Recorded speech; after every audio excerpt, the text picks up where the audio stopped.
সম্মানিত ভাই এবং বন্ধুগণ, আমাদের এই প্রিয় মাতৃভূমি বাংলাদেশ, এই বাংলাদেশের রক্ত দিয়ে যারা আমাদের আর একটা নতুন স্বাধীনতা নিয়ে এসে আমাদেরকে আজকের নিঃশ্বাস নেওয়ার সুযোগ করে দিয়েছে, সেই সমস্ত রক্তের ঋণ শোধ করার জন্য, শহীদদের এই স্বপ্ন পূরণ করার জন্য আজকে যারা ঘাপটি মেরে বসে আছেন,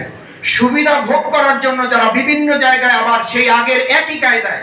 নতুন করে মানুষের উপর অত্যাচার, রাহাজানি, চাঁদাবাজি এবং মানুষের বিভিন্নভাবে দখলদারিত্ব করে কষ্ট দিচ্ছেন, একইভাবে ওই আগের সেই ফ্যাসিস্ট খুনি সরকারের দোসর হিসেবে চিহ্নিত হয়ে তারাও কিন্তু জনগণের প্রতিরোধের মুখে পড়বেন।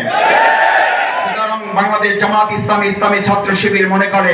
আমরা আমাদের নতুন স্বাধীন সুন্দর বাংলাদেশকে অর্থবহ করে গড়ে তোলার জন্য, আমাদের এই শহীদদের রক্তের ইতিবাচক বদলা নেওয়ার জন্য সম্মিলিতভাবে, ঐক্যবদ্ধভাবে একটা জাতি বিনির্মাণ করে এগিয়ে যেতে পারলেই আজকে শহীদদের পরিবারের এই চোখের পানি এবং শহীদদের রক্তের ঋণ আমরা গ্রহণ করতে পারবো ইনশাআল্লাহ। সেই প্রত্যাশা ব্যক্ত করে সবাইকে ধন্যবাদ জানিয়ে আমার কথা শেষ করছি। আসসালামু আলাইকুম ওয়া রাহমাতুল্লাহ।